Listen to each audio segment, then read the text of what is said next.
CBSE words में आपका स्वागत है। तो इस वीडियो में हम क्लास 10 साइंस का चैप्टर 12 जिसका नाम इलेक्ट्रिसिटी है उसके 2020 बोर्ड एग्जाम में जो क्वेश्चंस आए हुए हैं वो हम डिस्कस करेंगे। तो यहाँ पर अलग अलग सेट्स अलग अलग रीजन के जितने भी क्वेश्चन हैं जो कि इस चैप्टर से 2020 के एग्ज़ाम में आए हुए हैं वो अगर हम टोटल देखें तो 21 क्वेश्चन है जिसे हम सॉल्व करेंगे। तो हम क्वेश्चंस को डिटेल में समझेंगे। अगर किसी ने चैप्टर नहीं भी पढ़ा है तो भी बहुत सी चीज़ें उसे सीखने को मिलेंगी। तो 1 मार्क्स के क्वेश्चन से हम स्टार्ट करते हैं। क्वेश्चन नंबर 1 है, यहाँ पर दो बल्ब हैं, एक 100 वॉट का और एक 40 वॉट का, जिसे हमने सीरीज़ में कनेक्ट किया गया है। आपको कह रहा है जो करंट 100 वॉट बल्ब में फ्लो हो रहा है वो कि 1 एम्पियर का है। तो 40 वॉट बल्ब में कितने करंट फ्लो हो रहा है ये आपको बताना है। तो यहाँ पर बल्ब सीरीज़ में कनेक्ट हुए हैं और सीरीज़ में जो करंट होता है वो सेम होता है, यानी जितना 100 वॉट में उतना ही 40 वॉट में। 100 वॉट में कितना है 1 एम्पियर, तो यहाँ पर भी 1 एम्पियर करंट फ्लो होगा। सेकेंड क्वेश्चन है, maximum resistance which can be made using 4 resistor each of 2 ओम। तो 2 ओम का हमारे पास 4 रेसिस्टर्स हैं, इनको हम मिला दें तो मैक्सिमम रेसिस्टेंस कितना ऑब्टेन हो सकता है। तो हम दो तरीके से अरेंज कर सकते हैं, या तो हम सीरीज़ में अरेंज कर दें या हम पैरेलल अरेंज कर दें।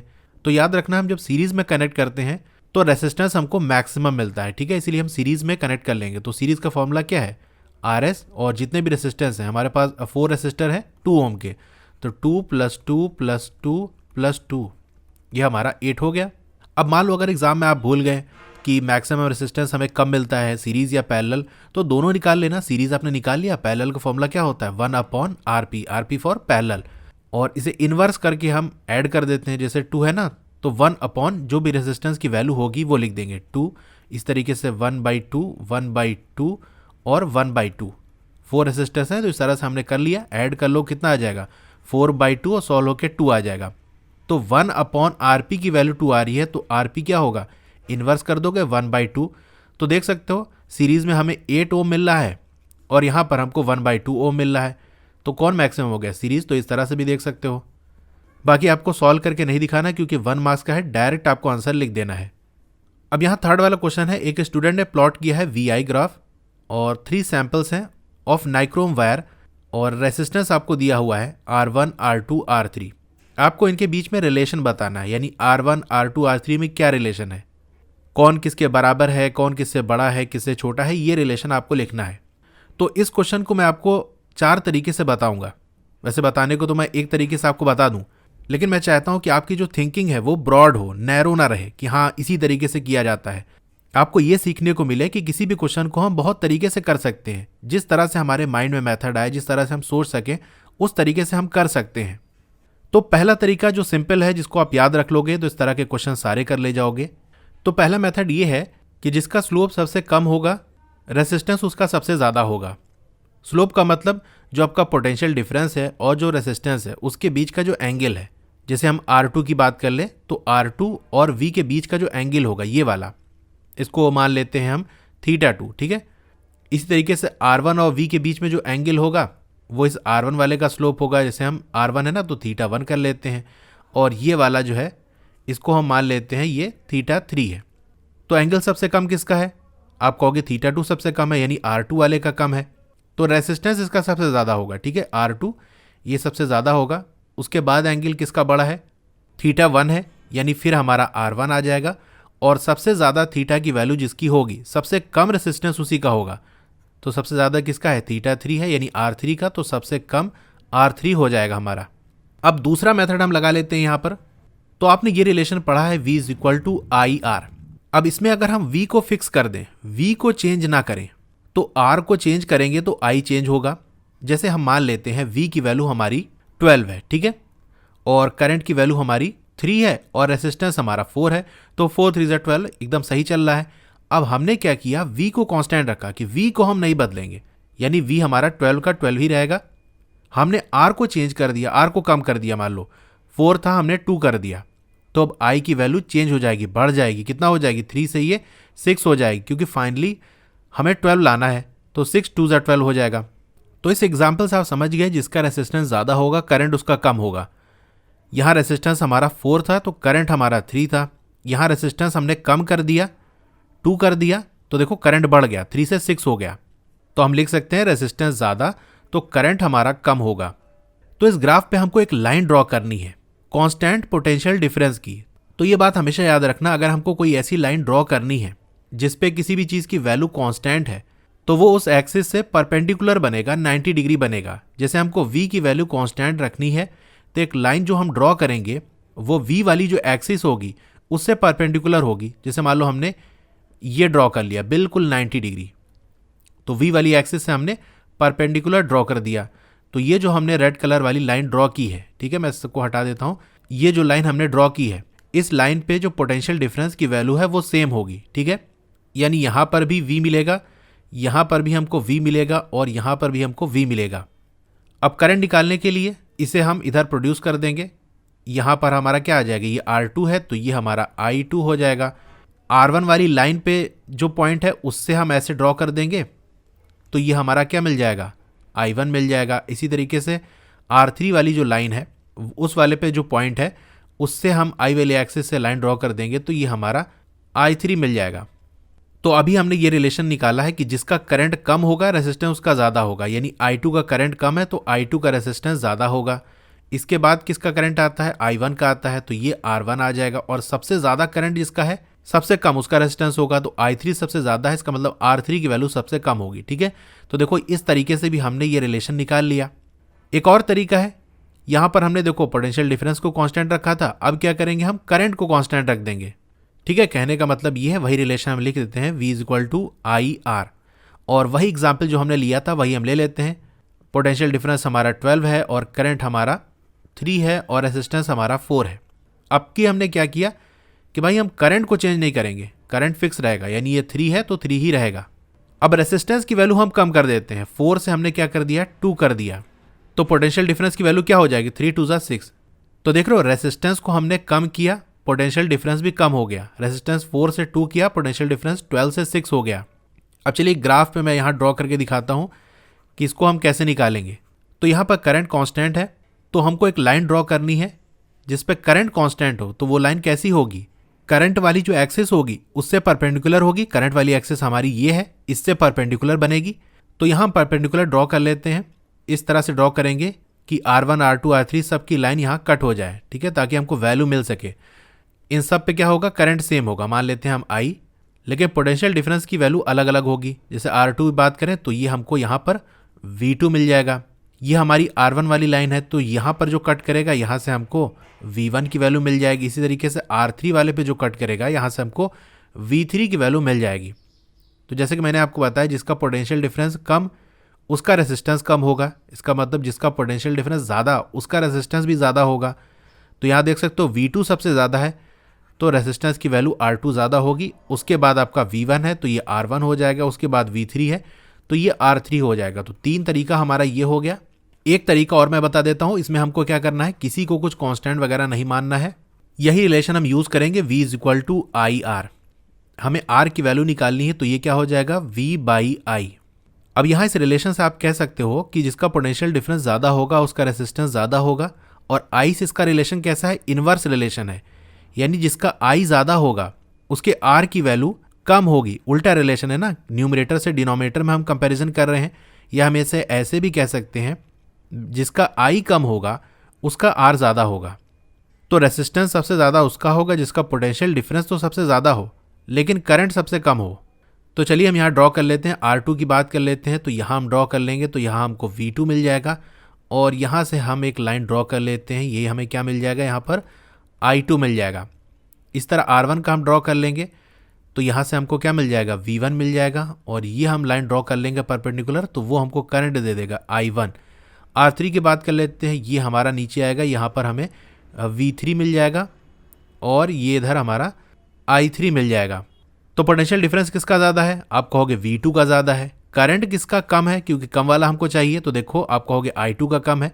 तो यहाँ से भी रिलेशन आप बना सकते हो कि R2 सबसे ज़्यादा होगा, उसके बाद आपका R1 होगा और उसके बाद R3 होगा, ठीक है। ये इतने मेथड मैंने आपको बता दिए, पहले आपको वही स्लोप वाला ही लगाना है, उसी हिसाब का हो जाएगा। 4th वाला क्वेश्चन देख लेते हैं। एक सिलेंड्रिकल कंडक्टर है, आपको लेंथ दी हुई है, uniform area of cross section दिया हुआ है A और रेसिस्टेंस दिया हुआ है R। आपको बताना है area of cross section of another conductor, एक और कंडक्टर है उसका एरिया ऑफ क्रॉस सेक्शन बताना है। मटेरियल सेम है और रेसिस्टेंस सेम है, लेकिन लेंथ हमने यहाँ चेंज कर दी है। कितना कर दी है? वहाँ हमारा L था, यहाँ हमारा 2L है। तो क्या होगा? देखो रेसिस्टेंस का फॉर्मूला क्या होता है? रो L बाई ए होता है। अब यहाँ पर दूसरा कंडक्टर लिया है जिसका मटेरियल सेम है और रेसिस्टेंस भी हमारा सेम है, यानी R की वैल्यू भी सेम है और मटेरियल सेम है। इसका मतलब रेसिस्टिविटी भी सेम होगी, यानी रो की वैल्यू भी सेम होगी। लेंथ हमारी चेंज हो गई है, 2L हो गई है। तो बताओ एरिया ऑफ क्रॉस सेक्शन की वैल्यू क्या होगी? अगर एरिया ऑफ क्रॉस सेक्शन की वैल्यू हम ए की जगह 2A रख दें तो देखो ये 2 और ये 2 कैंसिल हो जाएगा। तो हमारी वैल्यू क्या आ जाएगी? रो L बाई ए, जो कि हमारी ये वाली थी। तो रेसिस्टेंस की वैल्यू अगर हमको सेम चाहिए तो एरिया ऑफ क्रॉस सेक्शन की जो वैल्यू है उसको हम डबल कर देंगे। ठीक है, तो हमने 2A रख दिया तो सॉल्व करके वही आ गया जो कि यहां पर था। तो इसका आंसर क्या हो जाएगा? 2A। फिफ्थ वाला क्वेश्चन है, यहां पर भी देखो उसी तरीके से है। ये दूसरे सेट में पूछा गया था, मैक्सिमम रेसिस्टेंस आपको बताना है और 4 रेसिस्टर्स हैं। यहां पर देखो वो वाले क्वेश्चन में क्या था? 2 ओम था, यहां पर 1/2 ओम है। तो मैंने आपको बताया कि अगर सीरीज में हम कनेक्ट करेंगे तभी हमको मैक्सिमम रेसिस्टेंस मिलेगा, यानी RS is equal to 1/2 plus 1/2 plus 1/2 plus 1/2। इसे ऐड कर लोगे तो हमारा 4/2 हो जाएगा। सॉल्व करोगे तो 2 आ जाएगा। तो 2 ओम हमारा आंसर होगा, यही हमारा मैक्सिमम रेसिस्टेंस होगा। क्वेश्चन नंबर 6 बिल्कुल इसी तरीके से है। ये भी दूसरे सेट के अंदर पूछा गया था। वैल्यू चेंज करके 1/5 यहाँ दिया हुआ है और यहाँ पर 5 रेसिस्टर्स है। ये थोड़ा ध्यान रखना कितने रेसिस्टर्स हैं और कितनी वैल्यू है उनकी। तो 1/5 इस तरह से 5 रेसिस्टर्स को ऐड करोगे तो 5/5 आ जाएगा और सॉल्व करने पे 1 आ जाएगा, यानी इसका आंसर 1 ओम होगा। अब क्वेश्चन नंबर 7 डिस्कस कर लेते हैं और ये बहुत ही इंपॉर्टेंट क्वेश्चन है और ये एक ऐसा क्वेश्चन है जिसमें बहुत ज़्यादा कन्फ्यूज़न होती है लोगों को। मुझे भी अपने टाइम हुई थी और बाद में मैंने जब इंजीनियरिंग की तो उस टाइम ये कन्फ्यूजन मेरी सॉल्व हो गई। तो चलिए देखते हैं इसमें ऐसा है क्या। इसमें ये कह रहा है कि जो रेसिस्टेंस है किसी रेसिस्टर का उसको रिड्यूस कर दिया गया है, कम कर दिया गया है। कितना कर दिया गया है? Half of its initial value, यानी जितनी वैल्यू पहले थी उसका आधा कर दिया गया है। ऐसा करने में हमने और जो पैरामीटर्स हैं सर्किट के उसको हमने चेंज नहीं किया। और पैरामीटर्स मतलब हमारा करंट वगैरह हो गया या पोटेंशियल डिफरेंस हो गया, यानी और कुछ हमने चेंज नहीं किया, बस रेसिस्टेंस की वैल्यू हमने कम कर दी। तो आपसे पूछ रहा है हीटिंग इफेक्ट रेसिस्टर का वो क्या होगा। तो आप कहोगे इसमें क्या है, हीटिंग इफेक्ट का जो फॉर्मूला होता है वो हम लगा देंगे, H is equal to I²RT। तो जैसे क्वेश्चन में दिया हुआ है और कुछ हमने चेंज नहीं किया, R की वैल्यू हमने कम कर दी। कितनी कर दी? हाफ कर दी, यानी I²R/2T कर दिया। तो भाई हीटिंग इफेक्ट की वैल्यू भी कितनी हो जाएगी? हाफ हो जाएगी। अब एक दूसरा स्टूडेंट था जिसने इसको दूसरी तरीके से किया। उसने कहा कि अच्छा H is equal to I²RT होता तो है, लेकिन I is equal to V/R भी होता है। तो इस I की वैल्यू हम अगर पुट कर दें तो V²/R² हो जाएगा और ये R और T, यहाँ से R कैंसिल और ये हो गया। तो यहाँ से भी हीटिंग इफेक्ट की जो वैल्यू आएगी वो कितनी हो जाएगी? V²RT। अब यहाँ देखो इनवर्स रिलेशन हो गया, यानी इसको अगर हाफ करोगे तो ये 2 ऊपर जाके मल्टीप्लाई हो जाएगा। यहां से हीटिंग इफेक्ट कितना हो जाएगा? डबल हो जाएगा। तो जब हमने ये वाला फॉर्मूला लगाया यहां से हमें आंसर क्या मिला? हीटिंग इफेक्ट क्या हो जाएगा? हाफ हो जाएगा। जब हमने ये वाला फॉर्मूला लगाया H is equal to V²/RT, तो यहां से हीटिंग इफेक्ट कितना हो गया? डबल हो गया। ठीक है, तो सवाल ये उठता है कि हम कौन सा फॉर्मूला यूज करें। अब इस क्वेश्चन को आप गूगल करो, A to Z जितने भी लोगों ने आंसर दिए होंगे गूगल पे वहां आपको दिखाएगा डबल। ठीक है, लेकिन सीबीएसई की मार्किंग स्कीम में देखोगे तो वहां आंसर दिखाएगा आपको हाफ। और कोई भी गलती होती है तो बाद में सीबीएसई उसे देखती है तो चेंज कर लेती है, लेकिन इस आंसर को उसने चेंज नहीं किया। फाइनल आंसर की में, यानी अभी भी जाके डाउनलोड करोगे ना तो वहां पर आंसर हाफ ही लिखा हुआ है, जबकि इंटरनेट पर आप सर्च करोगे हर जगह आपको डबल मिलेगा। अब जो लोग मेरे चैनल पर बहुत पहले से जुड़े हुए हैं और सैम्पल पेपर वगैरह की वीडियो देखी होगी तो वो जानते होंगे कि जहाँ पर भी सीबीएसई ने कोई क्वेश्चन गलत दिया होता है, किसी का आंसर गलत होता है, तो मैं उसे बता देता हूँ कि देखो भाई ये गलत है। बाकी दुनिया भले ही उसको सही माने, सीबीएसई माने, लेकिन अगर वो गलत होता है तो मैं उसको कहता हूँ गलत है। टर्म 1 के क्वेश्चन में भी मैंने एक क्वेश्चन में बताया था, जबकि सारे लोग उसे ध्यान नहीं दे रहे थे, लेकिन मैंने उस क्वेश्चन में बताया था, केमिस्ट्री के क्वेश्चन था, कि देखो ये क्वेश्चन गलत है, इसके कोई भी ऑप्शन मैच नहीं करेंगे। तो अगर मुझे सीबीएसई के आंसर के अगेंस्ट जाना होता है तो मैं चला जाता हूँ, क्योंकि मैं वही बताऊँगा जो कि सही होगा। लेकिन यहाँ पर केस उल्टा है। बाकी सारे लोग इंटरनेट पे जो बात करेंगे, अक्सर आपको जो देखोगे सॉल्यूशंस गूगल करके, तो वहाँ आपको डबल दिया होगा, जबकि सीबीएसई हाफ दिया है। तो यहाँ मैं सीबीएसई का ही सपोर्ट करूँगा कि सीबीएसई ने आंसर सही दिया हुआ है। ये दोनों ही फॉर्मूले सही हैं और ये दोनों ही आंसर सही है, बस अलग अलग कंडीशन में। यहाँ पर जो एक चीज़ लिखी गई है ना कि आपने और पैरामीटर्स को चेंज नहीं किया है, तो देखो रेसिस्टेंस की वैल्यू अगर हम चेंज करेंगे तो या तो करंट या तो पोटेंशियल डिफरेंस, इनमें से कोई ना कोई चीज़ तो चेंज होगी, ये तो कन्फर्म सी बात है, क्योंकि V is equal to I R होता है। आपने कहा हमने R चेंज कर लिया, तो या तो V चेंज होगा या तो I चेंज होगा। मैं वैल्यू पुट करके आपको दिखा देता हूँ। जैसे मान लो हमारी पोटेंशियल डिफरेंस की वैल्यू 12 थी और करंट हमारा 3 है और रेसिस्टेंस की वैल्यू हमारी 4 है। अब यहाँ कह रहा है रेसिस्टेंस की वैल्यू हमको कम कर देनी, आधी कर देनी है, तो हमने ये 2 कर दिया। अब यही चीज़ हम सेम उतार देंगे, यानी पोटेंशियल डिफरेंस भी हमने चेंज नहीं किया, करंट भी हमने चेंज नहीं किया। 3 इंटू 2 इज इक्वल टू 12। तो बताओ ये इक्वेशन सही है? 3 2 तो 6 होता है, तो ये इक्वेशन ही गलत होगी। इसका मतलब कुछ ना कुछ तो आपको चेंज करना पड़ेगा। या तो आप करंट की वैल्यू को बढ़ा दो, इस 3 की जगह आप 6 कर दो, तब ये रिलेशन सही हो जाएगा।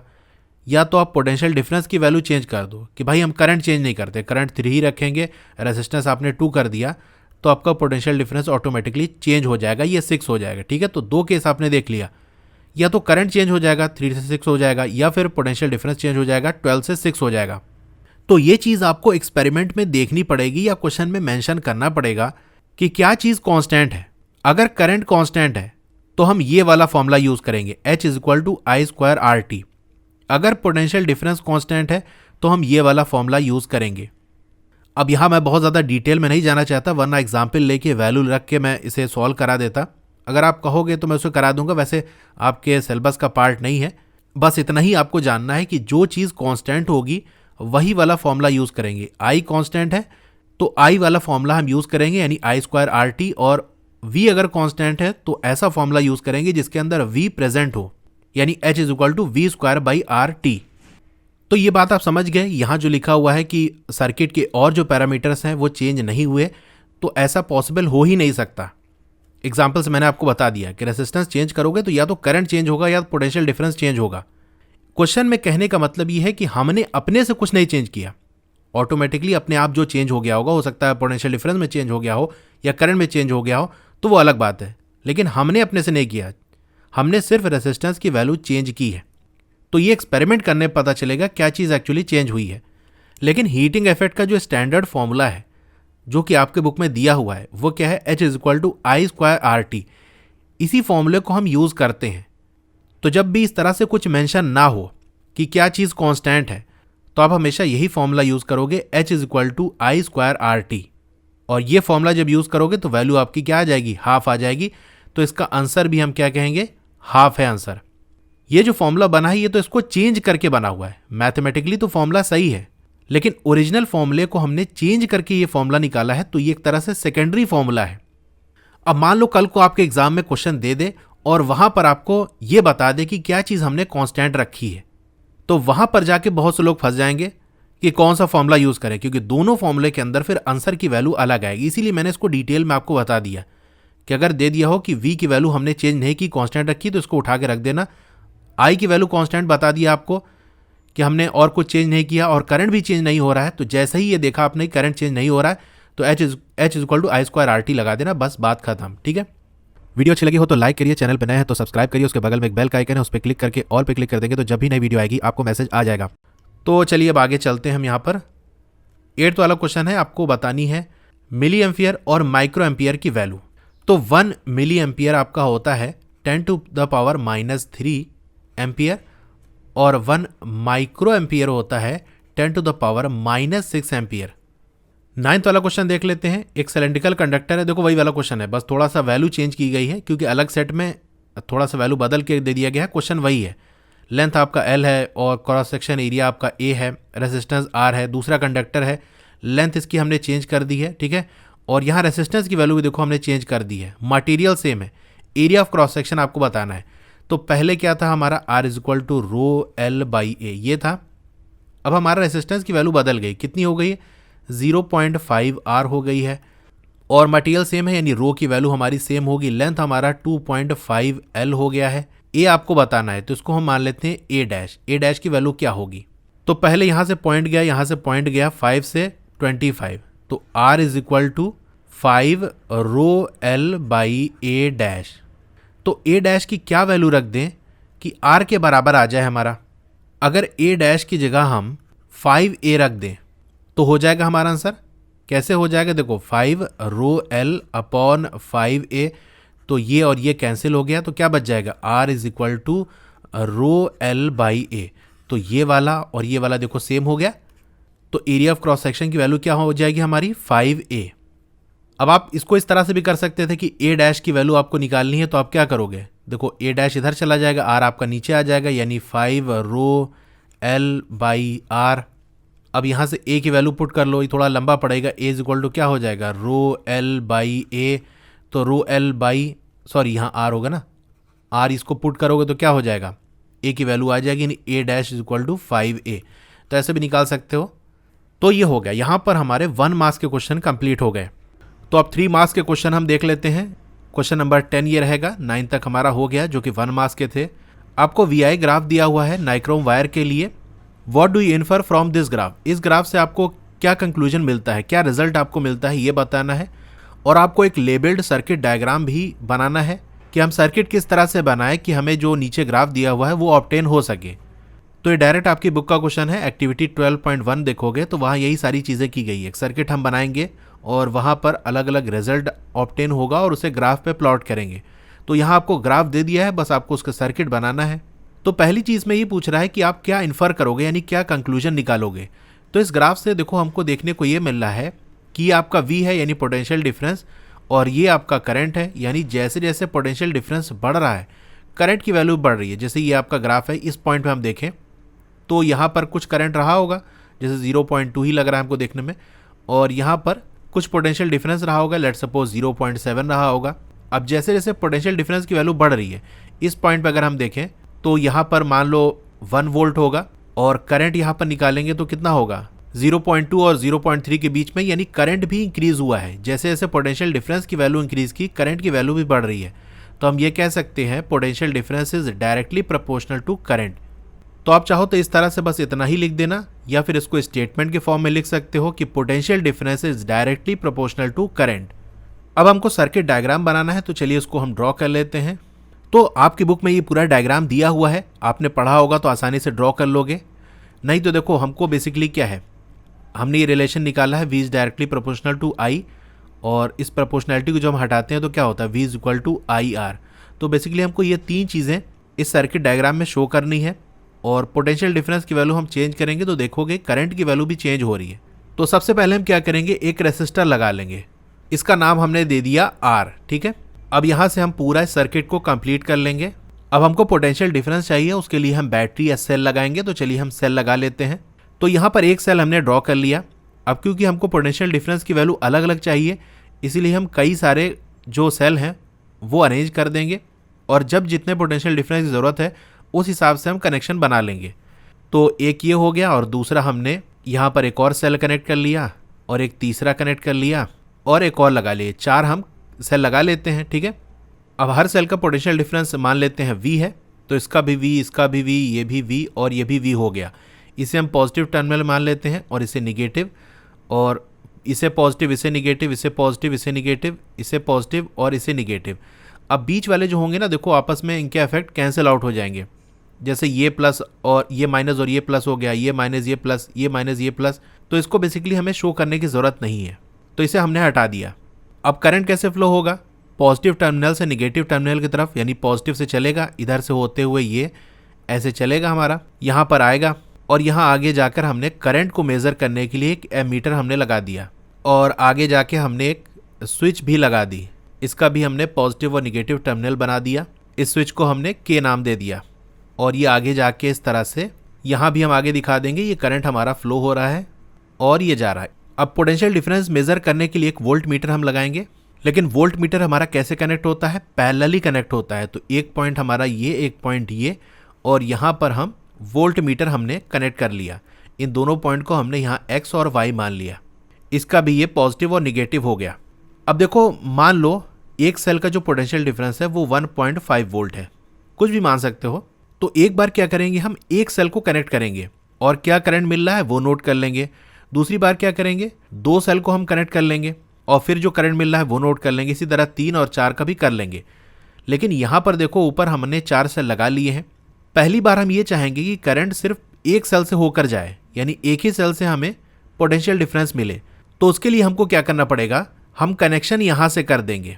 तो करंट ऐसे जाते हुए ये यहाँ से चला जाएगा और बाकी जो आगे के सेल हैं उनमें करंट नहीं जा पाएगा, क्योंकि आगे जाके देख रहे हो सर्किट खुला हुआ है, आगे कोई वायर नहीं है, इसलिए उस डायरेक्शन में करंट का फ्लो नहीं होगा। अब इस बात को ऐसे समझ सकते हो, मान लो ऐसे ये रोड है और ये आगे जाके से ख़त्म हो गई है, एक दूसरी रोड है वो जाके ऐसे यहाँ पर निकलती है। तो हर आदमी कैसे जाएगा, ऐसे जाके यहाँ टर्न ले लेगा, क्योंकि मालूम है आगे कोई रास्ता है नहीं। तो जो रोड आगे रास्ता है ही नहीं उस पर जाने का क्या फ़ायदा, इधर ही आदमी निकल जाएगा। तो करंट भी क्या करेगा, ये इधर से जाके यही टर्न ले लेगा, आगे की तरफ नहीं जाएगा, क्योंकि अगर इस वाले में पहुंचा या इस वाले में पहुंचा या इस वाले में पहुंचा तो वो आगे कहाँ से जाएगा। और करंट के फ्लो होने के लिए सर्किट का कंप्लीट होना ज़रूरी है। अब सेकेंड टाइम हम क्या करेंगे, 2 सेल को कनेक्ट कर लेंगे और 2 सेल कनेक्ट करेंगे तो पोटेंशियल डिफरेंस हमारा कितना हो जाएगा, 3 हो जाएगा। ये तो जस्ट आपको समझाने के लिए बता रहा हूँ, वैल्यू लेके या वैल्यू नहीं लिखना है, आपको सिर्फ डायग्राम बनाना है। तो 2 सेल चाहिए तो कनेक्शन हम यहाँ से हटा के यहाँ कर देंगे, तो हमारा करंट कैसे फ्लो होगा, ये दोनों सेल से होते हुए चला जाएगा। जब 3 सेल चाहिए होगा तो कनेक्शन हम यहाँ से कर देंगे और जब 4 सेल चाहिए होगा तो कनेक्शन हम यहाँ से कर देंगे, ठीक है। इसीलिए इस डायग्राम में हम ये जो कनेक्शन है जो कि परमानेंट नहीं है, जैसे जैसे हमको पोटेंशियल डिफरेंस की वैल्यू अलग अलग चाहिए होगी उसी हिसाब से हम कनेक्शन को चेंज करते जाएंगे। कभी हम यहाँ से कनेक्ट कर देंगे, कभी यहाँ से कर देंगे, कभी यहाँ से कर देंगे, कभी यहाँ से कर देंगे। इसीलिए इसको हम डॉटेड लाइन से शो करेंगे। आपकी बुक में भी देखोगे ये डॉटेड लाइन से ऐसे शो किया गया है, यानी ये जो कनेक्शन है वो परमानेंट नहीं है, जैसा पोटेंशियल डिफरेंस हमको चाहिए होगा वैसा हम ये कनेक्शन कर देंगे। तो बस इतना बनाना है, ये सारी चीज़ें, बाकी आपको कुछ नहीं लिखनी, ये डायग्राम आपको बस बना देना था। क्वेश्चन नंबर 11 देख लेते हैं। इसमें पहला पार्ट है, आपको मैथमेटिकल एक्सप्रेशन लिखना है जूल्स लॉ ऑफ हीटिंग का। तो लिख दो आप, क्या होगा, H = I²RT। यही इसका स्टैंडर्ड फॉर्मूला है और आपको यही लिखना है। इसमें बी पार्ट है, आपको बताना है कितना हीट जनरेट होगी while transferring 96,000 coulomb of charge in 2 hours through a potential difference of 40 volt. तो देखो हमको क्या दिया हुआ है, हमको चार्ज की वैल्यू दी हुई है, यानी Q की वैल्यू हमको दी हुई है 96000 कूलम्स और टाइम हमको दिया हुआ है, कितना दिया हुआ है, 2 आवर्स, ठीक है। इसे हम SI यूनिट में बेसिकली चेंज करेंगे, यानी सेकेंड्स में, तो ये हमारा 7200 हो जाएगा, 7200 सेकेंड्स। और हमें V की वैल्यू दी हुई है 40 वोल्ट। अब हीट की वैल्यू हमको निकालनी है, H = I²RT। आपने पढ़ा होगा I = Q/T होता है। अब चाहे तो यहाँ से Q और T आपको पता है, I की वैल्यू निकाल के यहाँ पुट कर लो। फिर आपका V = IR होता है, V दिया हुआ है, I आपने निकाल लिया, R निकाल लोगे, टाइम आपको दिया हुआ है। या इस फॉर्मूले को ही थोड़ा सा चेंज कर लो तो आपके लिए आसानी हो जाएगी। यानी जो वैल्यूज़ हमको दी हुई है, Q दिया है, T दिया हुआ है और V दिया हुआ है, इसी फॉर्म में हम इसे चेंज कर लेते हैं। तो I = V/R होता है। तो यहाँ हम क्या करेंगे, एक I को तो अलग कर लेंगे और एक I को हम V/R कर लेंगे और ये R और T, यहाँ से R और R खत्म हो गया। क्या बचेगा हमारा, I, V और T बचेगा। अब इस वाले रिलेशन में देखो, यहाँ से Q = IT हम कह सकते हैं, यानी IT की जगह हम Q पुट कर सकते हैं, तो H = Q और V ये हो जाएगा। तो यहाँ से Q की वैल्यू हमारी क्या है, 96000। टाइम की तो खैर ज़रूरत भी नहीं पड़ी हमें, क्योंकि फॉर्मूला हमने थोड़ा सा चेंज कर लिया। और V की वैल्यू हमें क्या दी हुई है, 40 दी हुई है। इसे मल्टीप्लाई करोगे तो आपका आएगा 4 6 24, 4 9 36, 38 हो जाएगा, 38 और 4 zeros हमारे लगेंगे। और यूनिट भी हमें लिखना है जूल। अब इस तरह से लिखना थोड़ा अच्छा नहीं होता, तो हम क्या करेंगे, इसे इस तरह से लिखा जाता है। स्टैंडर्ड तरीका ये होता है 3.84 और पॉइंट हमारा यहाँ पर है, इसके आगे जितने भी हैं वो 10 to the पावर में आ जाएंगे, 1 2 3 4 5 6 into 10 to the power 6 joule. ये हो गया इसका आंसर। वीडियो अच्छी लगी हो तो लाइक करिए, चैनल पर नए हैं तो सब्सक्राइब करिए, उसके बगल में एक बेल का आइकन है, उस पर क्लिक करके ऑल पे क्लिक कर देंगे तो जब भी नई वीडियो आएगी आपको मैसेज आ जाएगा। क्वेश्चन नंबर 12 देखते हैं। इसमें पहला पार्ट है, आपको रिलेशन बताना है, correlating electric current flowing in a conductor and voltage applied across it. तो I और V में क्या कोरिलेशन है, आपस में क्या रिलेशन है, ये आपको बताना है। तो आप जानते हो V is directly proportional to I, ये लिख सकते हो, या आप ऐसे भी लिख सकते हो V/I, ये क्या होता है, कांस्टेंट होता है। या आप लिख सकते हो V = IR। कोई भी आपने रिलेशन लिख दिया तो आपको ये नंबर मिल जाएगा। अब आपको ग्राफ ड्रॉ करना है ताकि इस रिलेशन को आप शो कर सको। तो ग्राफ बनाने में क्या है, बहुत आसान है, कोई वैल्यू वगैरह तो दी नहीं हुई है, तो हम वैल्यू वगैरह कुछ पुट नहीं करेंगे। तो यहाँ हमारा हो जाएगा पोटेंशियल डिफरेंस V और यहाँ हमारा करंट हो जाएगा, जो कि हम एम्पियर में मेज़र करेंगे इस डायरेक्शन में। अब यहाँ स्केल्स बना देंगे, अलग अलग वैल्यू है, क्योंकि वैल्यू दी नहीं हुई इसलिए हम यहाँ नहीं लिखते हैं। और इसी तरीके से यहाँ पोटेंशियल डिफरेंस है, अलग अलग स्केल यहाँ बना देंगे मेज़र करने के लिए। और ये हम ड्रॉ कर लेंगे, यहाँ पर हम वैल्यू शो कर देंगे, तो क्रॉस लगा देंगे, तो ये हो गया हमारा। अब इसी क्वेश्चन में बी पार्ट था, आपको रेसिस्टेंस बताना था किसी कंडक्टर का, और करंट आपको दिया हुआ है, यहाँ पर पोटेंशियल डिफरेंस आपको दिया हुआ है। बहुत आसान है यार, R is equal to V by I होता है। V हमारा 1.4 दिया हुआ है और करंट हमारा 0.35 दिया हुआ है। 35 4 जा 140 होता तो ये 4 ओम्स आ जाएगा। तो यहाँ पर 3 मार्क्स के क्वेश्चन हमारे सारे हो गए। अब हम 5 मार्क्स के क्वेश्चन डिस्कस करते हैं। क्वेश्चन नंबर 13, इसका ए पार्ट है, आपको रेसिस्टेंसेस का रेशियो बताना है। 2 कॉपर रॉड है, एक X और एक Y, इनकी लेंथ आपको दी हुई है और रेडियाई दिया हुआ है, ठीक है। तो रेसिस्टेंस का फॉर्मूला आप जानते हो कि R is equal to rho L by A, ये होता है। अब दोनों रॉड का हम रेसिस्टेंस निकालना है और उसका रेशियो निकालना है, यानी एक X वाला रॉड है, इसको हम RX मान लेते हैं। ये क्या होगा, देखो रो हमारा रेसिस्टिविटी होता है और मटेरियल दोनों ही कॉपर है, यानी कॉपर का बना हुआ है, मटेरियल सेम होता है तो रेसिस्टिविटी की वैल्यू सेम होती है। यानी यहाँ पर रो X और रो Y लेने की ज़रूरत नहीं है क्योंकि दोनों ही सेम है। तो यहाँ हमने रो ले लिया और लेंथ की जगह हम LX ले लेंगे, ठीक है। यानी X वाले रॉड की लेंथ अपॉन AX, यानी X वाले रॉड का एरिया ऑफ क्रॉस सेक्शन, ये हो गया। इसकी वैल्यू हम पुट कर देंगे, रो तो हमको नहीं पता लेकिन लेंथ पता है कितना है, 30 सेंटीमीटर।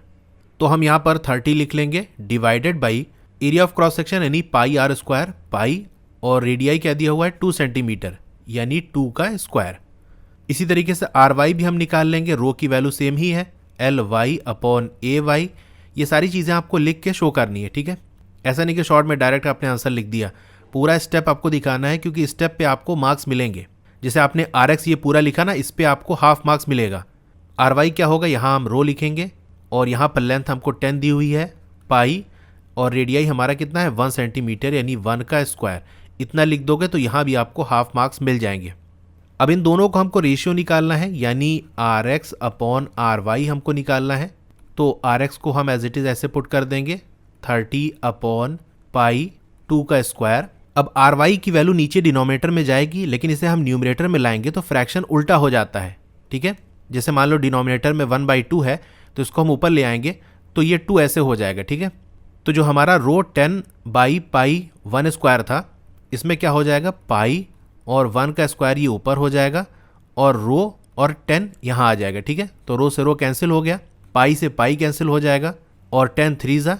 इस तरह से इसको सॉल्व कर लोगे तो वैल्यू आपकी 3/4 आ जाएगी। तो इस तरह से ये डिवाइड करके शो करना, इस पे आपको हाफ मार्क्स मिल जाएगा। और ये जो आप आंसर निकाल लोगे इस तरह से RX is equal to RY equals 3:4, तो आपको यहाँ पर भी हाफ मार्क्स मिल जाएंगे, ठीक है। तो ए वाला पार्ट टोटल 2 मार्क्स कैरी कर रहा था और इस तरह से स्टेप बाय स्टेप आपको मार्क्स मिलेंगे।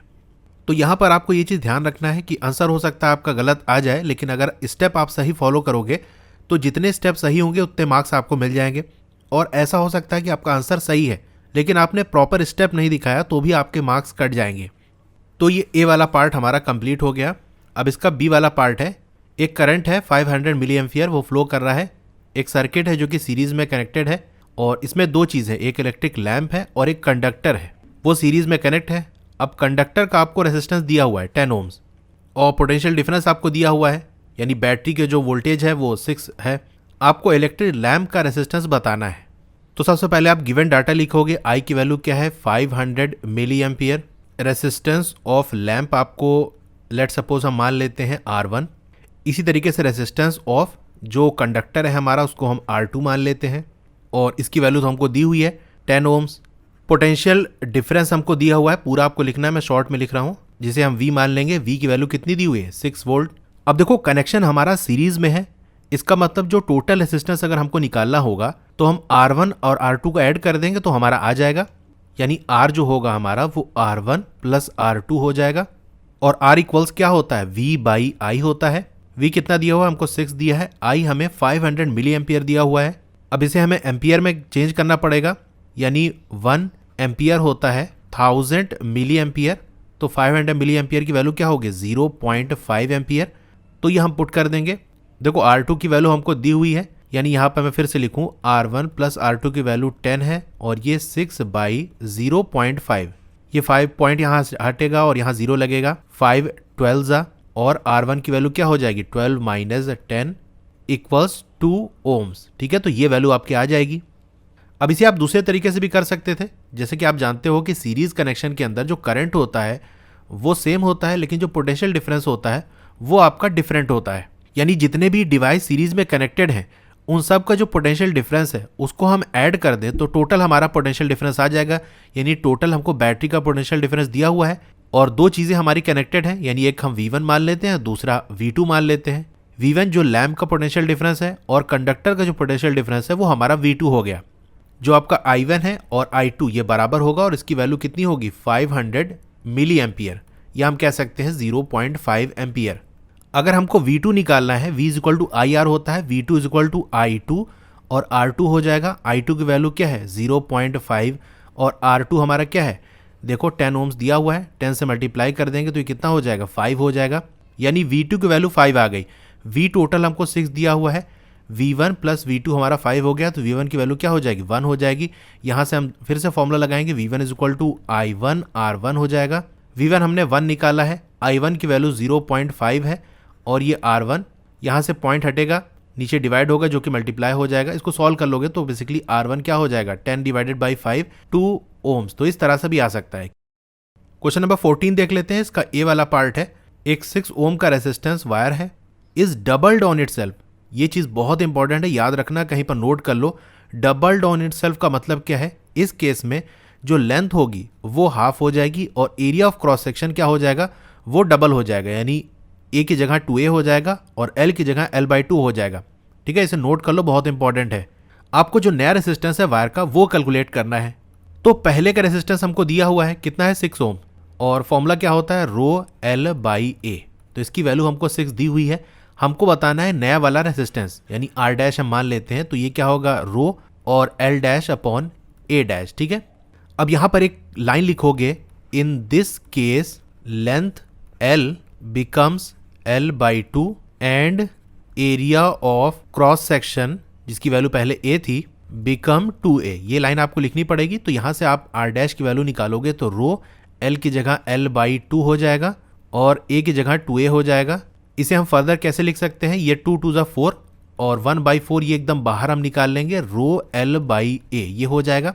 और रो L/A की वैल्यू हमें क्या है 6 दी हुई है, तो बस हम यही पुट कर देंगे, 6/4 हो जाएगा और यहाँ से फिर 3/2 ओम्स। ये आंसर हो गया। इसका बी वाला पार्ट है, 3 ओम्स रेसिस्टर्स। आपके पास 3 रेसिस्टर्स हैं और तीनों की जो वैल्यू है वो 2 ओम्स है, A, B, C करके उनके नाम है। उनको इस तरह से कनेक्ट करना है कि जो टोटल रेसिस्टेंस है उस कॉम्बिनेशन का वो कितना हो जाए 3 ओम्स हो जाए। आपको अरेंजमेंट शो भी करना है, यानी डायग्राम भी बनाना है उसका, और उस आंसर को आपको जस्टिफाई करना है कि ये कैसे है। यानी डायग्राम आपको बना के शो करना है कि भाई ऐसे ऐसे रेसिस्टर्स हमने कनेक्ट किए हैं और उसको सॉल्व करके 3 वैल्यू निकाल के दिखाना है कि इस रेसिस्टर को, इस अरेंजमेंट को हम सॉल्व करेंगे तो ये वैल्यू आएगी। तो 3 रेसिस्टर्स को हम किस तरह से कनेक्ट कर सकते हैं। एक तरीका ये है कि सबको सीरीज में कनेक्ट कर लो। अगर सीरीज में कनेक्ट करोगे तो टोटल रेसिस्टेंस कैसे निकालोगे, सारे रेसिस्टर्स की जो वैल्यू है उसको ऐड कर दोगे, यानी 2 + 2 + 2। इस केस में क्या आ जाएगा, आंसर 6 आ जाएगा। हमको 3 चाहिए तो सीरीज हम कनेक्ट नहीं कर सकते।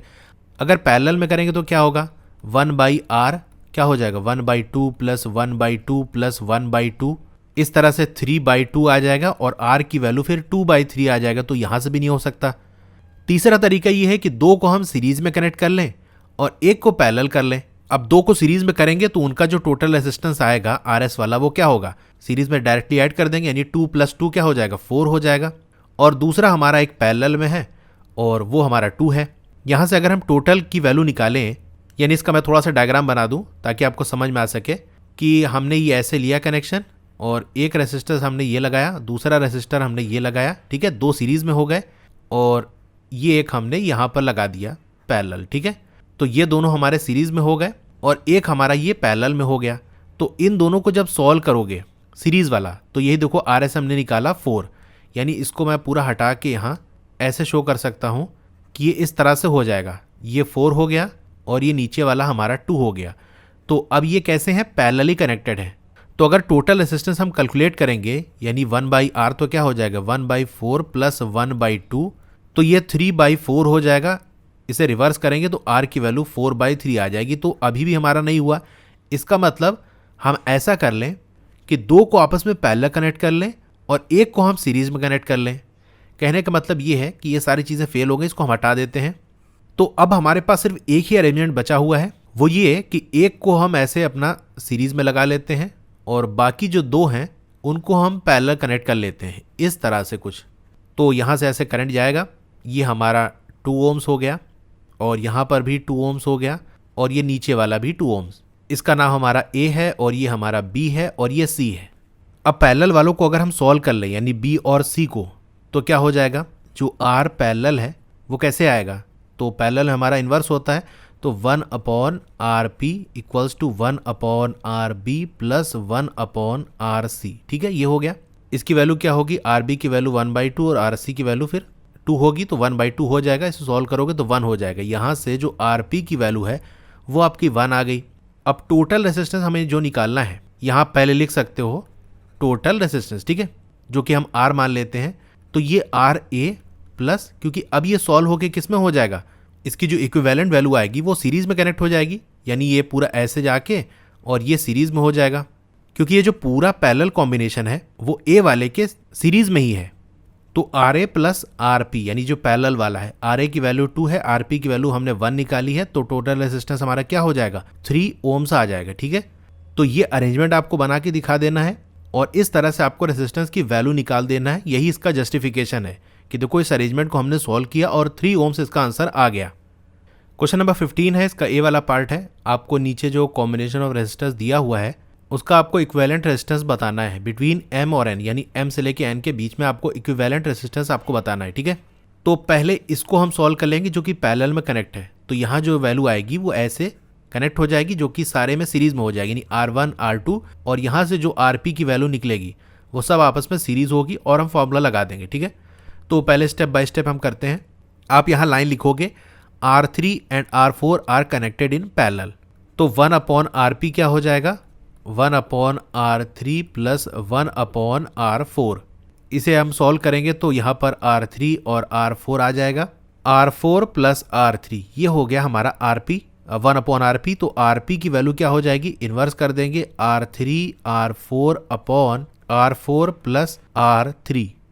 अब अगली लाइन लिखोगे R1 R2 and RP are in series, तो जो हमारा इक्विवेलेंट रेजिस्टेंस होगा REQ हम लिख सकते हैं, वो क्या होगा, R1 plus R2 plus RP।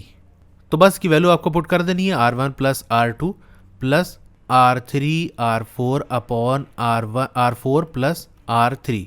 ठीक है, ये हो गया पूरा। इसको सॉल्व करके बहुत ज़्यादा नहीं करना है, बस इतना हो गया तो आंसर आ गया। इसका B वाला पार्ट है, आपको बताना है जूल्स लॉ ऑफ हीटिंग। तो जूल्स लॉ ऑफ हीटिंग क्या होता है, H equal to I² RT ये होता है। तो इतना लिख दोगे तो आपको ये नंबर मिल जाएगा। चाहे आप स्टेटमेंट के फॉर्म में लिख सकते हो, the heat produced in a resistor is directly proportional to, यहाँ तक आप लिखोगे। इसके आगे आप किसी का भी प्रोपोर्शनलिटी लिख सकते हो, यानी ये तो I के भी I² के भी प्रोपोर्शनल है, R के भी प्रोपोर्शनल है, T के भी प्रोपोर्शनल है।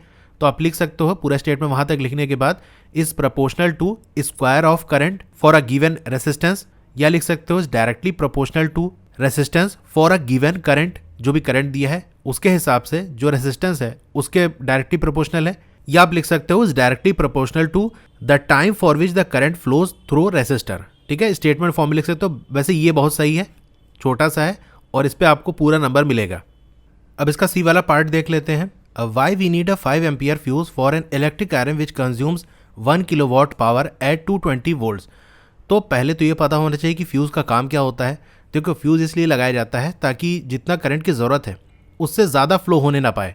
अगर ज़्यादा फ्लो हो रहा है तो वो फ्यूज़ ब्रेक कर जाए और करंट के फ्लो को रोक दे, क्योंकि अगर ज़्यादा करंट फ्लो हो जाएगा तो जिस डिवाइस के अंदर जाएगा उसे ख़राब कर सकता है, उसे जला सकता है। तो यहाँ पर हम करंट की बात कर रहे हैं, तो पहले हम जो इलेक्ट्रिक आयरन है वो कितना करंट कंज्यूम करती है वो निकाल लेते हैं, फिर आगे का डिस्कशन हम करेंगे। तो पावर का फॉर्मूला क्या होता है, P is equal to VI। हमें I की वैल्यू निकालनी है, तो ये क्या हो जाएगा, P/V। P की वैल्यू क्या है, 1 किलोवाट, तो इसे किलोवाट को वाट में हम कन्वर्ट करेंगे, यानी 1000 वाट हो जाएगा। और V की वैल्यू हमें 220 दी हुई है। सॉल्व करने पे वैल्यू आएगी 4.54 एम्पियर, यानी इतना करंट इस इलेक्ट्रिक आयरन को ज़रूरत है, इससे ज़्यादा की ज़रूरत नहीं है। अगर ज़्यादा फ्लो हुआ तो ये जल सकती है, तो हम फ्यूज़ कैसे लगाएंगे, जिसकी वैल्यू करंट से इससे करीबी हो, यानी इससे थोड़ा सा ज़्यादा हो। अगर मान लो इस 4.54 से कम होगी तो इतना करंट फ्लो ही नहीं हो पाएगा। मान लो अगर फ्यूज़ हमने ऐसा लगाया जिसकी वैल्यू 3 एम्पियर है, तब क्या होगा, जैसे ही 3 एम्पियर करंट पहुंचेगा ये फ्यूज़ ब्रेक कर देगा सर्किट को और करंट फ्लो रोक देगा। लेकिन इलेक्ट्रिक आयरन को कितना चाहिए, 4.54, तब तो ये चल ही नहीं पाएगी क्योंकि मैक्सिमम ये 3 एम्पियर ही सप्लाई होने देगा फ्यूज़। इसका मतलब हमको ऐसा फ्यूज़ चाहिए जो इससे ज़्यादा हो। अब बहुत ज़्यादा रख देंगे, मान लो हमने 10 कर दिया और करंट मान लो 7 एम्पियर तक फ्लो हुआ तो सर्किट को जला दिया, जो आपका डिवाइस है वो जल गया। तो हम क्या करते हैं, जो डिवाइस जितना करंट कंज्यूम कर रहा है उससे थोड़ा सा ज़्यादा, यानी इतना हम रखते हैं जिससे उस डिवाइस को प्रॉब्लम ना हो और वो अच्छे से वर्क कर सके। इसीलिए हम 5 एम्पियर का फ्यूज़ लगाएंगे। तो आप स्टेटमेंट में लिख सकते हो, since 4.54 ampere current flows in circuit a 5 ampere fuse must be used. अब डी वाला पार्ट है, why is it impractical to connect an electric bulb and an electric heater in series. तो एक इलेक्ट्रिक बल्ब और electric heater को हम series में connect क्यों नहीं करते? तो सीरीज के अंदर करंट सेम होता है। अब बल्ब को करंट ज़्यादा नहीं चाहिए होता है, लेकिन जो हीटर होता है उसको ज़्यादा करंट की ज़रूरत पड़ती है, वो ज़्यादा पावर कंज्यूम करता है। तो दोनों को अलग अलग करंट चाहिए। अगर सीरीज में कनेक्ट कर दोगे तो करंट दोनों का सेम हो जाएगा। ठीक है, एक बात तो ये हो गई। दूसरी बात ये कि जो पोटेंशियल डिफरेंस है वो भी डिवाइड हो जाएगा। इस तरह से इलेक्ट्रिक हीटर को जितने पोटेंशियल डिफरेंस की जरूरत है वो नहीं मिल पाएगी और बल्ब को भी उतना नहीं मिल पाएगा। तो इसका रीजन हम लिख सकते हैं डी वाले का, electric bulb and electric heater will not get currents and voltages as per their requirement. यानी जितना जिसको रिक्वायरमेंट है उसके हिसाब से उतना नहीं मिल पाएगा उसको, इसीलिए इसे हम सीरीज में कनेक्ट नहीं करते। तो ये आंसर हमारा कंप्लीट हो गया। वीडियो अच्छी लगी हो तो लाइक करिए, चैनल पर नए हैं तो सब्सक्राइब करिए, उसके बगल में एक बेल का आइकन है उस पर क्लिक करके ऑल पे क्लिक कर देंगे तो जब भी नई वीडियो आएगी आपको मैसेज आ जाएगा। क्वेश्चन नंबर 16 है, इसका ये पार्ट है, define power and state its unit. तो पावर क्या होता है? Power is defined as rate of doing work, यानी वर्क करने का जो रेट है उसी को हम पावर कहते हैं। या एक और डिफिनीशन है जो हम लिख सकते हैं, power is defined as rate at which energy is consumed, यानी किस रेट से एनर्जी को यूज किया जा रहा है, कंज्यूम किया जा रहा है, उसी को हम पावर कहते हैं। और इसकी एसआई यूनिट क्या है? वॉट। इसका बी पार्ट है, एक टॉर्च बल्ब है, उसकी रेटिंग दी हुई है 5 वोल्ट और 500 मिली एम्पियर। आपको कैलकुलेट करना है, पहला पार्ट इसमें ये है पावर। तो पावर क्या होता है? P is equal to V I. अब V की वैल्यू 5 है और I हमारा क्या है, एम्पियर में कन्वर्ट करेंगे तो 0.5 हो जाएगा, तो ये 2.5 हो जाएगा वॉट। दूसरा पार्ट है, हमें रेजिस्टेंस बताना है। तो पावर की एक और फॉर्मूला होता है V²/R। तो V की वैल्यू हमारी क्या है, 5 दी हुई, यानी 5 × 25 और R, और पावर अभी हमने निकाला है 2.5। सॉल्व करने पे R की वैल्यू आएगी 10 ohms। थर्ड वाला पार्ट है, energy consumed when it is lighted for 2.5 hour, यानी 2.5 घंटे तक अगर उस बल्ब को जलाए रखें तो एनर्जी कितना कंज्यूम होगी। तो एनर्जी का सिंपल सा फॉर्मूला होता है पावर इनटू टाइम। पावर की वैल्यू भी हमने निकाली है 2.5 और टाइम हमको कितना दिया है 2.5 आवर, यानी 2.5। 25 का स्क्वायर होता है 625, यानी 6.25 वॉट आवर। ये क्वेश्चन भी हमारा कंप्लीट हो गया। अब 17 वाला क्वेश्चन देखते हैं। इसका ए पार्ट है, एक इलेक्ट्रिक बल्ब है जिसकी रेटिंग दी हुई है 200 वोल्ट एंड 100 वॉट। आपको रेजिस्टेंस बताना है।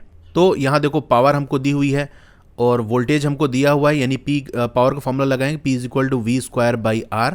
यहाँ से हम R की वैल्यू क्या निकाल सकते हैं, V²/P।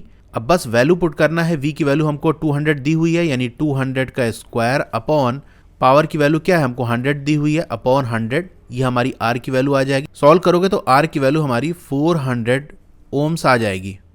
इसका बी वाला पार्ट है, आपको कैलकुलेट करना है कितनी एनर्जी कंज्यूम होगी। ऐसे ही जैसा कि अभी हमने ए वाले पार्ट में देखा, ऐसे ही 3 बल्ब अगर ग्लो करें कॉन्टिन्यूसली, यानी लगातार 10 घंटे तक for complete month of November, यानी नवंबर के पूरे महीने में ऐसा हो रहा है कि डेली 10 घंटे ऐसे ही 3 बल्ब जल रहे हैं, तो कितनी एनर्जी कंज्यूम होगी। अब इसमें क्या करेंगे, पहले हम एक दिन का निकाल लेंगे कि एक दिन के अंदर कितनी एनर्जी कंज्यूम हो रही है। फिर नवंबर में हमारे 30 डेज होते हैं तो उससे हम मल्टीप्लाई कर देंगे, आंसर हमारा आ जाएगा। तो हम यहाँ स्टेटमेंट लिखेंगे, एनर्जी कंज्यूम्ड इन 1 डे, एक दिन में कितनी एनर्जी कंज्यूम होगी। P इंटू टी हमारा पावर इंटू टाइम होता है एनर्जी का फॉर्मूला। एक बल्ब की पावर हमको 100 वॉट दी हुई है, ऐसे 3 बल्ब लगे हैं, इसका मतलब क्या होगा 3 × 100। और टाइम कितनी बात कर रहा है कि एक दिन में 10 घंटा ये जल रहा है, यानी इसको हम 10 से मल्टीप्लाई कर देंगे। इसकी वैल्यू हमारी 3000 वॉट आवर आ जाएगी। इसको हम किलो वॉट में कन्वर्ट करेंगे तो कितना हो जाएगा, 1000 से डिवाइड करेंगे क्योंकि 1 किलो वॉट के अंदर 1000 वॉट्स होते हैं। तो 3000 वॉट मतलब 3 kilowatt, 3 kilowatt hour, ये हो गया हमारा। अब जो यूनिट होती है, आपके घर में बिजली का जो बिल आता है, कहते हैं ना इतनी यूनिट आपने बिजली कंज्यूम की, तो जो यूनिट की बात होती है ना, 1 यूनिट क्या होता है आपका, 1 किलो वॉट आवर। ये इतनी एनर्जी कंज्यूम होगी, यानी 1 kilowatt hour energy consume होगी, तो हम कहेंगे 1 यूनिट मीटर चला है, ठीक है। तो इसका मतलब कितना यूनिट ये चला है, हम कह सकते हैं 3 यूनिट। तो ये हमारा 3 यूनिट तो एक दिन का आ गया। हमको पूरे महीने का निकालना है। एनर्जी कंज्यूम्ड इन 30 डेज, 30 दिन के अंदर, क्योंकि पूरा महीना जो होता है नवंबर का वो 30 डेज का है, तो 30 डेज के अंदर कितनी कंज्यूम होगी, एक दिन में 3 यूनिट, 30 डेज में 30 इंटू 3 दैट इज 90 यूनिट्स। तो ये हमारा बी पार्ट भी हो गया। अब इसका सी वाला पार्ट है, calculate the total cost if the rate is ₹6.50 per unit. एक यूनिट का दाम आपको दिया हुआ है, कितना है 6.50, तो टोटल कॉस्ट कितनी आएगी, टोटल यूनिट कितना चला है हमारा 90 यूनिट, तो 90 यूनिट के हिसाब से हम कॉस्ट निकाल देंगे। टोटल कॉस्ट हमारा होगा ₹6.50 मल्टीप्लाई बाय 90, तो ये हमारा आएगा ₹585.00। अब 00 ना भी लगाओ तो भी ठीक है। तो ये क्वेश्चन भी हमारा यहाँ कंप्लीट हो गया। 18th वाला क्वेश्चन है, इसका ए पार्ट है, what is meant by the statement the resistance of a conductor is 1 ओम। यानी कोई कंडक्टर है उसका रेसिस्टेंस 1 ओम है, तो इस बात का क्या मतलब हुआ। तो इसका मतलब ये है, if the potential difference across the 2 ends of a conductor, कोई कंडक्टर है उसके दोनों एंड पे हमने पोटेंशियल डिफरेंस मेजर किया है, क्योंकि आपने पढ़ा होगा, जानते होगे, जो वोल्ट मीटर है जो कि पोटेंशियल डिफरेंस मेजर होता है वो 2 एंड के बीच में होता है। जैसे हमने यहाँ एक रेसिस्टर लगाया है तो इसके यहाँ एक पॉइंट, यहाँ एक पॉइंट, यहाँ से हम एक वोल्ट मीटर लगाते हैं, तो 2 एंड्स के बीच में मेजर करते हैं, तो हमें पोटेंशियल डिफरेंस की वैल्यू निकल कर आती है।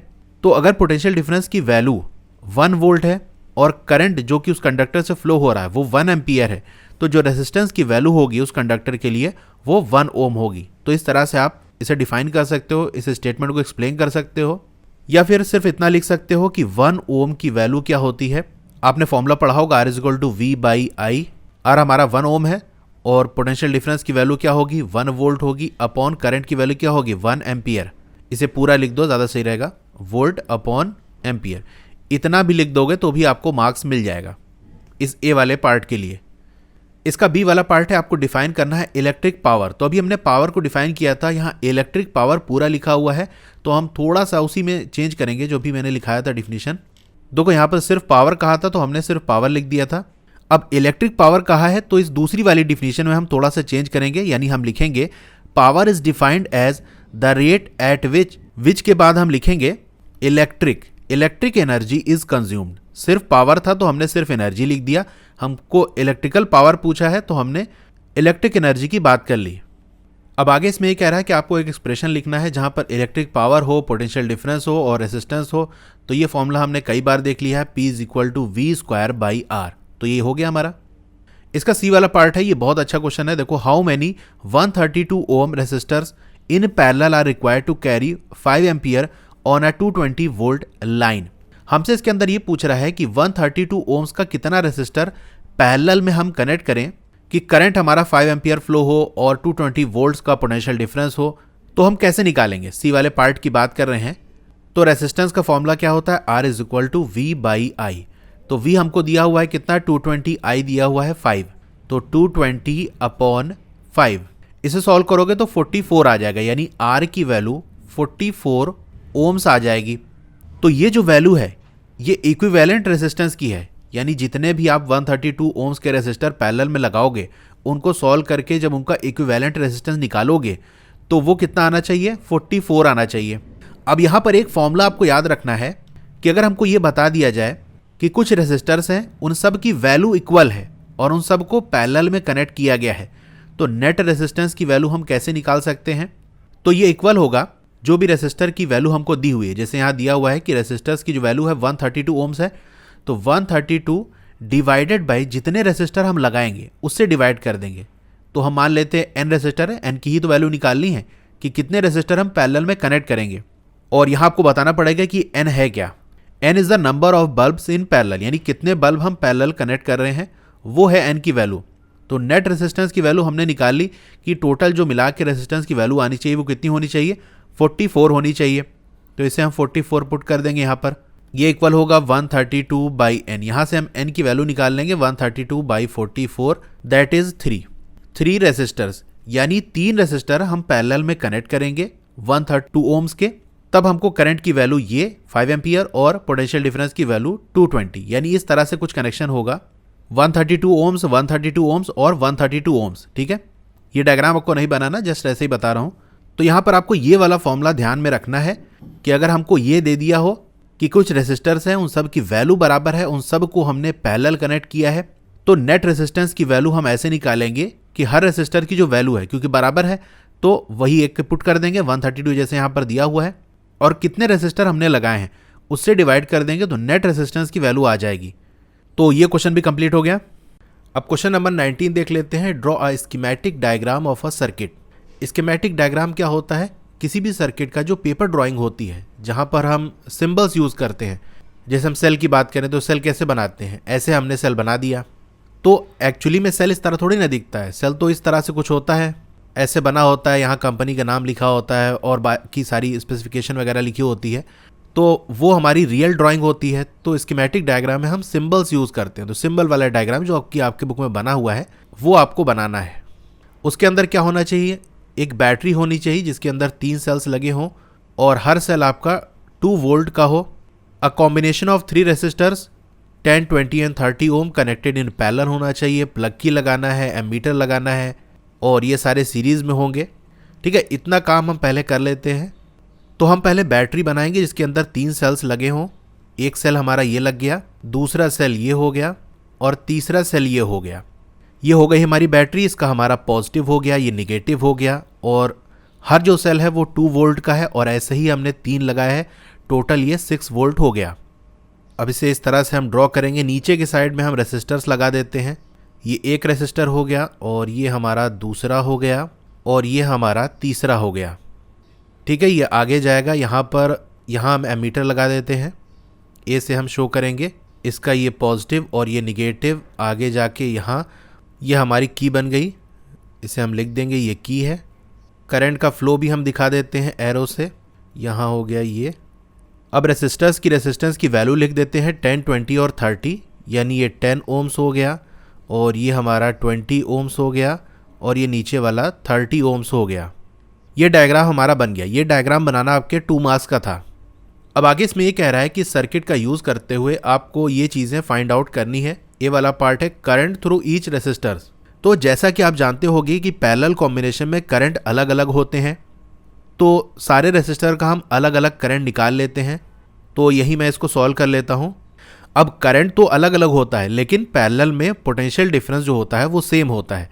तो ये चीज़ें आप स्टेटमेंट के फॉर्म में लिख दोगे। 3 resistors are connected in parallel, hence voltage across each is same, that is 6 volt. Statement लिखने के बाद आप I1 की वैल्यू निकालोगे। I is equal to V by R होता है, तो V तो सबका सेम है, पैरेलल कॉम्बिनेशन है। R की वैल्यू अलग अलग है, इसे हम R1 मान लेते हैं। तो V की वैल्यू 6 है, पहले हम 10 वाला निकाल रहे हैं तो 6 बाई 10 हो जाएगा, यानी 0.6 एम्पियर। इसी तरीके से हम I2 निकाल लेंगे, सेकेंड वाला current V by R2। V की वैल्यू वही 6 होगी। इस बार हमने 20 ओम्स वाला रेसिस्टर लिया है, यहाँ से 0.3 एम्पियर हो जाएगा और I3 की वैल्यू हमारी V बाई R3 और इसका आंसर 0.2 एम्पियर हो जाएगा। बी वाला पार्ट है, आपको टोटल करंट बताना है सर्किट में। तो टोटल करंट क्या होगा? सारे करंट का जो सम है, यानी बी वाले पार्ट की अगर हम बात करें तो I जो टोटल होगा वो I1 plus I2 plus I3 होगा और इसको ऐड करने पे हमारा 1.1 एम्पियर होगा। पहले आपको वैल्यू पुट करनी है, उसके बाद ये आंसर लिखना है, यानी बीच में एक स्टेप है जो कि आपको लिखना होगा। वहाँ पर I1, I2 और I3 की वैल्यू पुट करके तब ये अगला स्टेप आपको लिखना है। सी वाला पार्ट है total effective resistance of the circuit, यानी ये जो हमारे रेसिस्टर्स लगे हुए हैं इनका हमको इक्विवेलेंट रेसिस्टर निकालना है कि इन सबसे मिला के टोटल कितना रेसिस्टेंस हमको मिलेगा। तो इसको निकालने के देखो 2 तरीके हैं। एक तो इन सब को पूरा हम सॉल्व कर लें इन पैरेलल कॉम्बिनेशन को, तो भी हमारा आंसर आ जाएगा। तो पैरेलल में हम कैसे निकालते हैं? 1/R इफेक्टिव निकालना है ना। इफेक्टिव कह दे या इक्विवेलेंट कह दे या टोटल कह दे तो बात एक ही है। तो ये होगा 1/10 प्लस 1/20 प्लस 1/30। एलसीएम लोगे तो यहाँ पर ये 60 हो जाएगा। 10 6 ज़ा 2 3 ज़ा 3 2 ज़ा, तो ये 11/60 हो जाएगा। और आर इफेक्टिव हम निकालेंगे तो इन्वर्स हो जाएगा, यानी 60/11। सॉल्व करने पे 5.4 ओम्स आ जाएगा। एक तरीका तो ये है, दूसरा तरीका इससे आसान ही है, यानी आर इफेक्टिव अगर हम निकालें तो क्या होगा, V/I होगा। और V की वैल्यू यानी टोटल जो पोटेंशियल डिफरेंस है 6 हमको दिया हुआ है, टोटल करंट हमने फाइंड आउट कर लिया था 1.1, तो हम इसे वैल्यू पुट कर देंगे 6/1.1। सॉल्व करने पे 5.4 ओम्स आ जाएगा। क्वेश्चन नंबर 20 है, 2 identical resistors each of resistance 15 ohms, यानी 2 रेसिस्टर आपके पास हैं, दोनों की वैल्यू 15 ओम्स है। उनको कनेक्ट किया जा रहा है, एक बार सीरीज़ में, दोबारा पैरेलल में, और बैटरी का पोटेंशियल डिफरेंस आपको दिया हुआ है 6 वोल्ट। आपको कैलकुलेट करना है ratio of power consume in the combination of resistors in each case. तो दोनों रेसिस्टर्स को हम मान लेते हैं R1 और R2, ठीक है। दोनों की वैल्यू बराबर है, R1 = R2 = 15 ओम्स, और V की वैल्यू हमको दी हुई है 6 वोल्ट। तो पावर का फॉर्मूला क्या होता है, P = VI, यानी V तो हमको पता है, I हमको निकालना पड़ेगा। I कहाँ से निकालेंगे, I का फॉर्मूला होता है V/R। तो चलिए पहले हम I निकाल लेते हैं यहाँ पर। उसके लिए हमको इक्विवेलेंट रेजिस्टेंस पता होना चाहिए। तो सीरीज कॉम्बिनेशन में कैसे निकालेंगे, RS = R1 + R2, तो 15 + 15 कितना हो जाएगा, 30 ओम्स। तो I = V/R होता है। यहाँ पर हम सीरीज वाला निकाल रहे हैं, तो RS की हम बात करेंगे। V की वैल्यू हमारे 6 है, RS हमने 30 निकाला है, तो ये हो जाएगा 0.2 एम्पियर। तो यहाँ से हम पावर निकाल सकते हैं। पहले हम सीरीज कॉम्बिनेशन की निकाल रहे हैं, यानी power of series PS = VI। V की वैल्यू हमारी 6 है, I हमने 0.2 निकाला है, तो ये हो जाएगा 1.2 वॉट। इसी तरह से हम पैरेलल का निकालेंगे। यहाँ पर भी इक्विवेलेंट रेजिस्टेंस हम निकालेंगे, 1/RP = 1/R1 + 1/R2। Value put करके आपको जस्ट सॉल्व कर देना है। RP की वैल्यू 7.5 ओम्स आ जाएगी। यहाँ से हम करंट की वैल्यू निकाल सकते हैं, I = V/RP। V हमारा 6 है, RP हमारा 7.5 है। सॉल्व करने पे 0.8 एम्पियर आ जाएगा। और यहाँ से P पैरेलल का हम निकाल सकते हैं, power of parallel V × I। V की वैल्यू हमारी 6 है, I की वैल्यू 0.8 है, तो यहाँ से 4.8 वॉट्स आ जाएगा। तो हम लिखेंगे रेशियो ऑफ पावर, पहले सीरीज का है, यानी PS/PP = 1.2/4.8। सॉल्व करने पे 1/4 आ जाएगा। यानी हम ये कह सकते हैं कि PS/PP इक्वल होगा 1:4 के। तो ये हो गया हमारा आंसर। क्वेश्चन नंबर 21 है, इसका ए पार्ट है। 2 लैंप हैं, उनकी रेटिंग दी हुई है 100 वॉट एंड 220 वोल्ट्स, और दूसरा है 10 वॉट 220 वोल्ट्स। उनको कनेक्ट किया गया है पैरेलल में, और सप्लाई दी जा रही है 220 वोल्ट की। आपको टोटल करंट फाइंड आउट करना है थ्रू द सर्किट। तो पैरेलल कनेक्ट किया गया है, इसका मतलब करंट अलग अलग होगा, तो दोनों का अलग अलग करंट हम फाइंड आउट कर लेते हैं। I1 की बात करें तो देखो P = VI वाला फॉर्मूला यूज़ करेंगे। I निकालने के लिए क्या होगा, I = P/V, ठीक है। तो I1 की वैल्यू क्या होगी, पावर ऑफ फर्स्ट वाला जो लैंप है हमारा अपॉन V, क्योंकि पैरेलल के अंदर जो पोटेंशियल डिफरेंस होता है उसकी वैल्यू सेम होती है। और वैसे भी यहाँ दिया हुआ देखो 220 220 और टोटल भी 220 है। तो पहले वाले की हमको 100 वॉट दी हुई है और ये 220 दिया हुआ है। सॉल्व करने पे इसे हम फ्रैक्शन में ही रखते हैं, 10/22A यानी एम्पियर। सेम इसी तरीके से हम I2 को निकाल लेंगे, P2/V। P2 की वैल्यू क्या है, पावर दूसरे वाले की 10/220, और ये हमारा 1/22 एम्पियर हो जाएगा। तो अगर हम टोटल की बात करें तो ये क्या हो जाएगा, I1 + I2। वैल्यू पुट करके आपको दिखाना है, और ये आपका 11/22 हो जाएगा। और यहाँ से अभी हम इसे सॉल्व कर सकते हैं, 11 1 11 2 यानी 1/2, और हमारा 0.5 एम्पियर हो जाएगा। अब इसका बी वाला पार्ट है। 2 रेसिस्टर्स हैं, X और Y उनके नाम हैं। रेसिस्टेंस की वैल्यू दी हुई है 2 ओम्स एंड 3 ओम्स। पहले इनको ज्वाइन किया जा रहा है पैरेलल में, और उसके बाद सीरीज में। दोनों ही केसेस में, चाहे पैरेलल कनेक्ट हो रहा हो या सीरीज कनेक्ट हो रहा हो, वोल्टेज की जो सप्लाई है वो 5 वोल्ट है। पहला वाला पार्ट ही है कि आपको एक सर्किट डायग्राम बनाना है और शो करना है जो रेसिस्टेंस के कॉम्बिनेशन है दोनों ही केस में, सीरीज और पैरेलल में। तो हम बी का फर्स्ट पार्ट कर रहे हैं यहाँ पर। तो हम पहले बना लेते हैं पैरेलल कॉम्बिनेशन, यहाँ पर हम एक रेसिस्टर लगाते हैं और ये हमारा दूसरा रेसिस्टर हो गया। एक हमारा 2 ओम्स का है और दूसरा हमारा 3 ओम्स का है। यहाँ पर नीचे एक बैटरी कनेक्ट होगी, सेल लगा लेते हैं, ठीक है। ये हो गया, ये पॉजिटिव है और ये निगेटिव है। करंट ऐसे फ्लो हो रहा है, आई से हम करंट शो कर देते हैं, यहाँ भी एक एरो शो कर देते हैं। और ये सेल हमारा कितना है 6 वोल्ट का। यहाँ पर हम स्विच लगा देते हैं और ये हमारा पैरेलल का हो गया। इसी तरह से हम सीरीज़ कॉम्बिनेशन का बना लेंगे। यहाँ पर हम एक रेसिस्टर लगाए और ये दूसरा रेसिस्टर हमारा लग गया। एक हमारा 2 ओम्स का है और दूसरा हमारा 3 ओम्स का है। और ये हमने एक सेल लगा दिया है। यहाँ पर हम एक स्विच लगा देते हैं और ये हमारा सर्किट कंप्लीट हो गया। ये पॉजिटिव है, ये निगेटिव है, करंट ऐसे फ्लो करेगा। यहाँ से होते हुए आई से हम करंट शो कर देते हैं। पोटेंशियल डिफरेंस एक बार देखें कितना है, 5 दिया हुआ है। हाँ, तो यहाँ 6 नहीं होगा, 5 होगा, ठीक है। 5 दिया हुआ है तो 5 ये वोल्ट होगा और यहाँ पर भी हमारा ये 5 वोल्ट होगा। तो ये दोनों डायग्राम आपके हाफ मार्क्स के थे। इसका सेकेंड पार्ट है calculate the voltage across 3 ohm resistor in series combination of resistor. तो सीरीज वाले कॉम्बिनेशन की बात हो रही है यहाँ पर। जो 3 ओम्स वाला है इसके अंदर क्या पोटेंशियल डिफरेंस होगा, क्योंकि सीरीज कॉम्बिनेशन में करंट तो सेम होता है लेकिन पोटेंशियल डिफरेंस अलग अलग होता है। तो टोटल पोटेंशियल डिफरेंस हमको दिया हुआ है 5 वोल्ट। अगर हमको टोटल रेसिस्टेंस पता चल जाए यानी इक्विवेलेंट रेसिस्टेंस पता चल जाए तो वहाँ से हम करंट निकाल लेंगे। उस करंट और रेसिस्टर की वैल्यू को यूज़ करके फिर हम पोटेंशियल डिफरेंस निकाल लेंगे। तो पहले हम इक्विवेलेंट रेसिस्टेंस हम निकाल लेते हैं। तो जो हमारा नेट रेसिस्टेंस होगा, नेट आर की जो वैल्यू होगी सीरीज में डायरेक्ट ऐड कर देते हैं, R1 plus R2 equals to 2 plus 3, हमारा ये 5 ओम्स आ जाएगा। यहाँ से हम करंट की वैल्यू निकाल सकते हैं V अपॉन R जो हमारा है, R इक्विवेलेंट मान सकते हो या R नेट जो हमने निकाला है वो। तो V की वैल्यू टोटल हमारी 5 वोल्ट है और नेट R हमने निकाला है 5 ओम्स। सॉल्व करने पे करंट की वैल्यू कितनी आ जाएगी 1, यानी I की जो वैल्यू है वो हमारी 1 एम्पियर हो गई। अब करंट दोनों में सेम रहेगा, चाहे 2 ओम्स वाले रेसिस्टर की बात कर लो या 3 वाले की बात कर लो। तो हम यहाँ से कह सकते हैं वोल्टेज अक्रॉस 3 ओम रेसिस्टर ये क्या होगा, V is equal to I R होता है।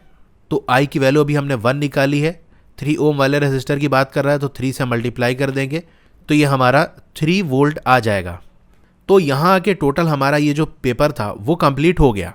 यानी 2020 में जितने भी इस चैप्टर से क्वेश्चन आए थे वो सारे हमने डिस्कस कर लिए हैं और आपको इसमें बहुत सारी चीज़ें सीखने को मिली होंगी। हो सकता है आपने जब चैप्टर पढ़ा होगा तो बहुत सारी चीज़ें ना पता रही होंगी, लेकिन अब आपको वो पता चल गई हैं। क्वेश्चन कैसे आता है इसका भी आइडिया आपको लग गया है। तो आपको ये वीडियो कैसी लगी कमेंट करके ज़रूर बताइए। अच्छी लगी हो तो लाइक करिए और अगर आप चैनल पर नए हैं या अभी तक चैनल को सब्सक्राइब नहीं किया है तो चैनल को सब्सक्राइब कर लो। नीचे सब्सक्राइब का बटन होगा, उसके बगल में एक बेल का आइकन है, उसको दबा के ऑल पे क्लिक कर देना है, जिससे कि नई वीडियो आएगी तो आपको मैसेज आ जाएगा। मेरा फेसबुक पेज है उसे भी आप लाइक कर लो, टेलीग्राम ग्रुप है उसे भी आप ज्वाइन कर लो, वहाँ भी लिंक वगैरह जो भी इंपॉर्टेंट चीज़ें हैं मैं शेयर करता रहता हूँ। और भी वीडियोज़ अगर आपको देखनी है तो डिस्क्रिप्शन में उसका लिंक मिल जाएगा। वीडियो चल रही है उसके राइट साइड नीचे कॉर्नर में एक एरो टाइप का बना होगा, ऐसे एरो टाइप का बना होगा, उस पर क्लिक करोगे तो डिस्क्रिप्शन ओपन हो जाएगा। वहाँ आपको चैप्टर पढ़ना है तो उसकी वीडियो के सारे लिंक मिल जाएंगे। तो जब अपलोड हो जाएगी वो लिंक आपको डिस्क्रिप्शन में मिल जाएगा। ओके, तो फिर मिलते हैं अगली वीडियो में। Thank you.